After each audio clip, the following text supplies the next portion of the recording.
Shields versus Dezurn 2. Pretty good fight, but I also want to address the racist comments on the DAZN app. Let's talk. Push the weight in no flex. Flex the live is one in the six. Fit the runner, boy, you nigga, no question. You will run a motherfucker high stepping. Hey, you never had a big enough weapon. Motherfucker never learned your lesson. I'm a 88 pack nigga. I'm a 88 pack nigga. I mean, day walker, drink blood, fangs out, full moon, motherfucker, change like a hoe, nigga. I'm just a nigga from the hood trying to stack a little cheddar for the money.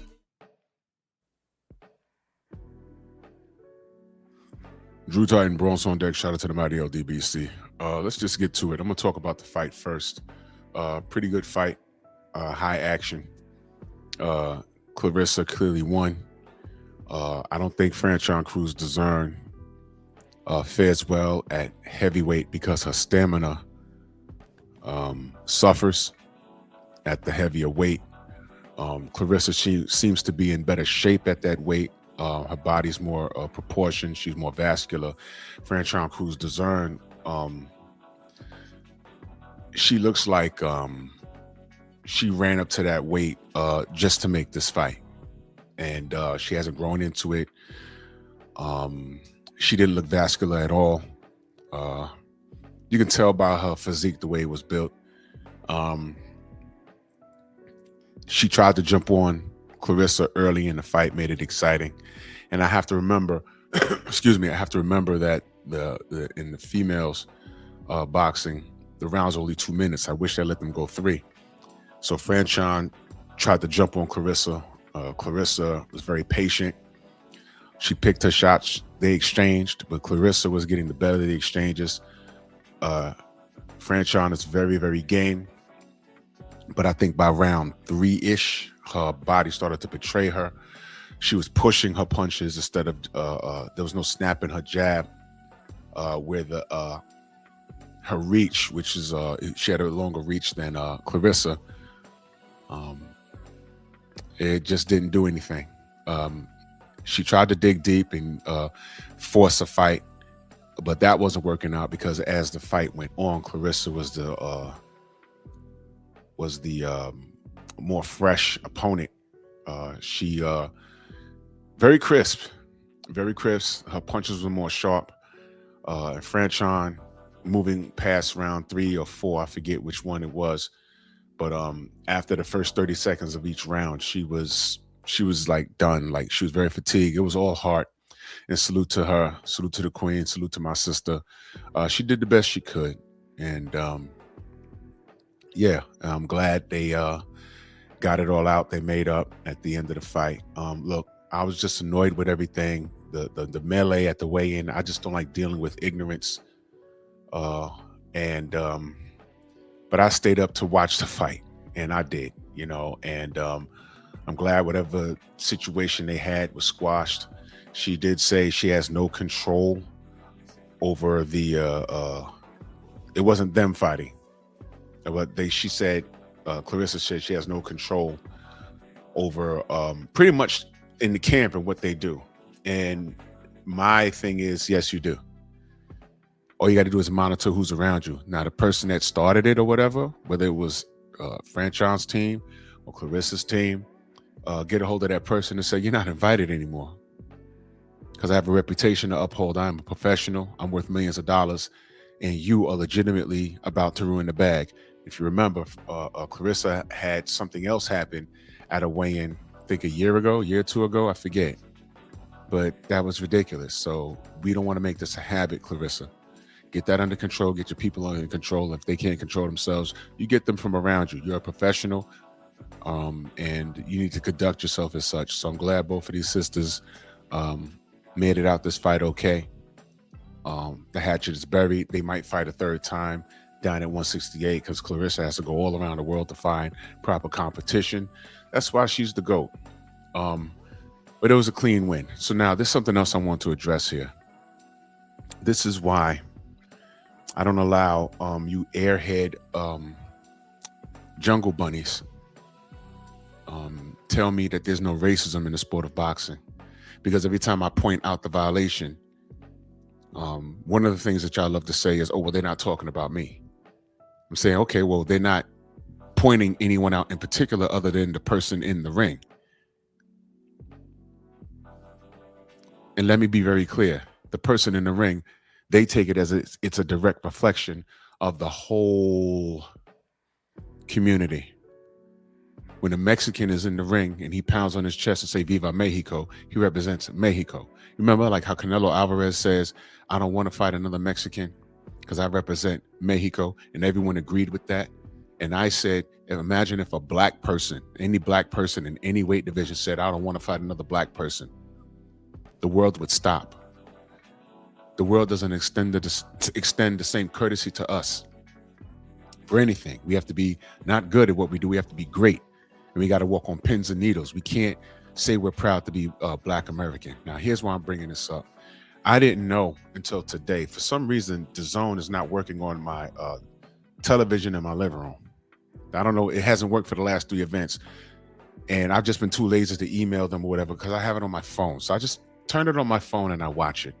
So I'm watching the event and I noticed there's a comment section there. Just like when you're watching Pro Box on YouTube, I noticed there's a comment section.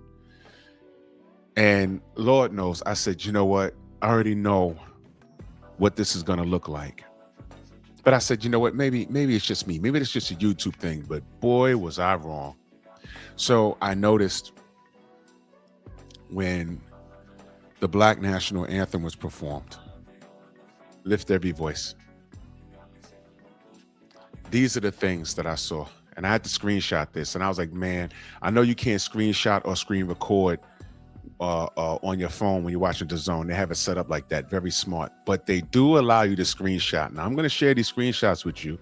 If somebody sends this video to DAZN, or if there's a DAZN employee watching my video, watch this change. Because this is the things that I saw. I want to show you while Lift Every Voice was being sung. I just looked at the comment section. Look at what's being written. I mean, there were a lot of people celebrating Happy Black History Month and things of that nature. The first woman, her name escapes me, she sung Lift Every Voice. And then Kelly Price, salute to her. Glad to see her. She came out to sing the regular national anthem, but she sung the end of it and continued to sing Lift Every Voice. But look at what it is. Look what's happening here. Enough of this crap music. And these are just the things that I've seen. Like I couldn't screenshot fast enough. Very disrespectful. They were saying things about Papoose and Remy. This is ghetto. Who's the producer? That was horrible. Now let me explain something to you. If you've gone to any sport events, when they sing the national anthem, take a look around you. Who has their hand, excuse me, who has their hands over their hearts? Who is saluting the flag? There's a lot of military, retired, and currently serving. They take that flag and that national anthem very seriously. As a matter of fact, there was a situation where there was I think a basketball event, maybe been last year, and they had some black dude with long dreads. He's singing the national anthem, and at the very end, he says, "Land of the free and the home of the gay," and he did some move. And I said, oh, he's a fairy. But wait a minute. Why do you pick the country's national anthem to force your agenda? We don't care how you feel and what you're living with or whatever's going on with you. Why did you pick the national anthem to do that? I found that disrespectful. I did. And this was a black dude, by the way. And I saw that on Instagram.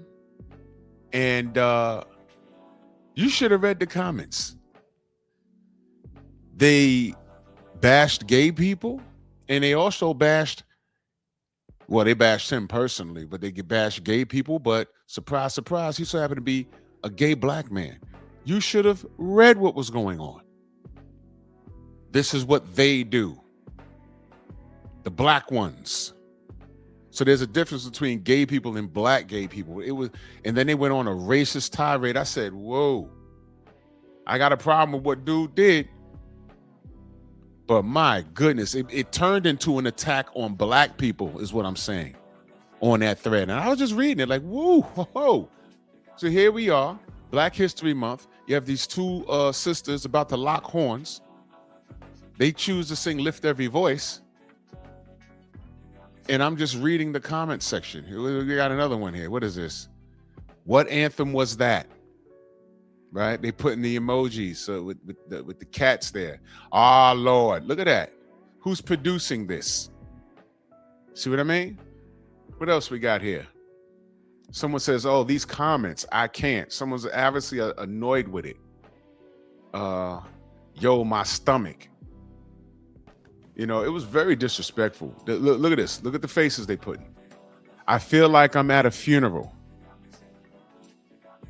Right?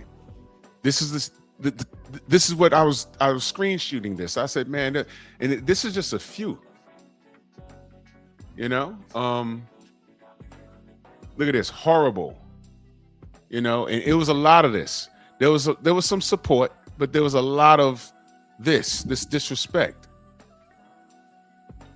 This one person says, that's what I'm talking about, finally our anthem. Well, you must have missed the last event because this is not the first time Clarissa made sure that Lift Every Voice was performed, man. But I just wanted to point that out, man, because you need to understand when I talk boxing and I talk about the injustice that happens to black fighters. You young kids, when you say that, oh my God, you OGs, you old people, it's not all about race. Why it's not about race? Why it's not about race? You don't understand that you've become an enemy of the state, because the people that are thinking on that level against us, they look for people like you to do their work. The greatest trick the devil ever did was convince you that he did not exist. The more you tell me that it doesn't exist, that proves to me that you don't know enough about life itself. Your OGs failed you. Where your father failed you, if you know him or not, or your mama twerking every weekend and she didn't have enough time to sit down and teach you about Dr. King, about Malcolm X, about Marcus Garvey, and a litany of other black heroes, because she's on social media with you. That's a sad state of affairs. But don't come to my channel and tell me what it's not. Those comments was real. And those comments were more than likely from people of prestigious positions in life. Judges, doctors, lawyers, law enforcement. You have no idea who be in these comment sections, man. And they love boxing like how you love boxing. They just were a little more disciplined to remain in school. But when it comes time for them to kick their feet up and have a drink, they'll jump right on YouTube. They don't show their face or anything. I can call it trolling, but they mean every word they say. Of course, they know Lift Every Voice, but it's not their anthem. It's ours. And look at what they did. And those are just not even a few that I've shown you, because there was dozens. And this is why I get annoyed when I see these black folk running behind Ryan Garcia, high-fiving him, talking to him like nothing happened, like he didn't say what he said. He told you, I said what I said, I don't apologize, and y'all not gonna do anything. Boom, title shot. Leapfrogs everybody. And Mauricio Sillyman says, I'm doing what's best for business. You ask me, when has he ever done a favor like that for any black fighter? And before you tell me Jamal Charlo he told Chris Mannix that he tried to strip Jamal Charlo, but Jamal Charlo told him, and I quote, "This is the only thing that's keeping me alive." He basically said, and it's according to Mauricio Sillyman, what he told Chris Mannix, go watch the interview.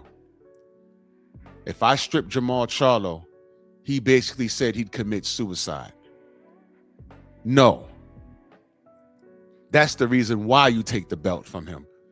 You leave that meeting, you call the police, and you give them the direct quote, and you get that young man some the help that he needs. You don't kill yourself over a WBC belt. I think he's lying. These demons are symbolic. And he didn't want anybody taking that belt from Jamal Charlo but Canelo Alvarez. He done got Mel. And if you remember, Canelo was smashing the gas on Jamal Charlo. And not one time did Mauricio Sillyman step in and said, he's not well. Let him get a warm-up first. He didn't say that. Canelo was really trying hard to get that Jamal Charlo fight. It wasn't that long ago. But you see, you YNs, or you grown adolescent with YN mentality, you have short-term memory. And this is why I don't respect the big lip baboons, jigaboos, and jungle bunnies that disregard what's right in your face. Y'all think we just blowing smoke when we talk about showbiz, the adult. There's a reason why I don't like that dude. He's a coon. He is a coon, and he's buck dancing for YT supremacy. He absolutely is. For him to have his knee pads out, for guys like Teofimo Lopez, when Ryan Garcia went on his racist rant, and for him to say he wasn't talking about me, who the hell was he talking about? He didn't say all black people except showbiz. Tio didn't say whichever monkey wants a banana, but hey, man, I wasn't really talking about you. I'm talking about the fighters. He didn't specify in front of showbiz. They get in front of him, they say, oh, no, he's a non-threat. He don't care for his people. You know what guys like that care about? Their bottom line. That's what they care about. And I need all these guys to be front and center so you can see them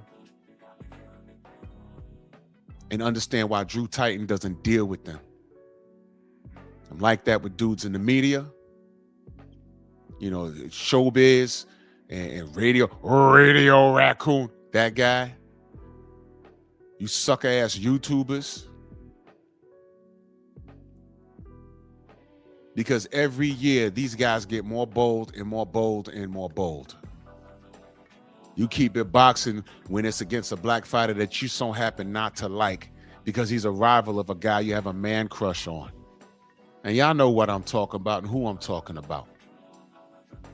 But when I say watch the sport, you're not even disciplined to do that. Watch the sport. You ended up falling in love with these people for the wrong reasons. But you don't watch the sport.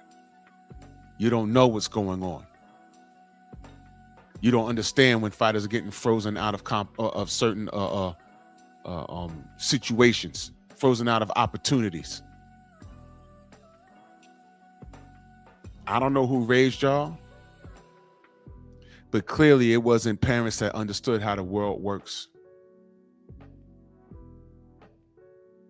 And if you disagree with anything, if you're offended by anything that I said, kindly unsubscribe. Well, I don't care if it's kindly or not, because I don't want you around me. Those are only a few screenshots that I shared in reference to that comment section. And of course, I can believe it. Because if it's doing it on DAZN, what do you think we've been dealing with on YouTube all these years? And you wonder why there's a damn LDBC. You wonder why, because we tried to get away from that stuff, Black Wall Street. Instead of leaving us alone, we're over in our section talking boxing. And we ain't all got to agree with one another, but we're talking boxing amongst each other. And what happens? They come over here and start messing with us. Black Wall Street.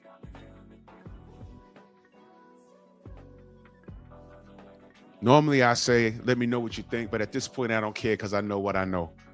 Bronx on deck. Move!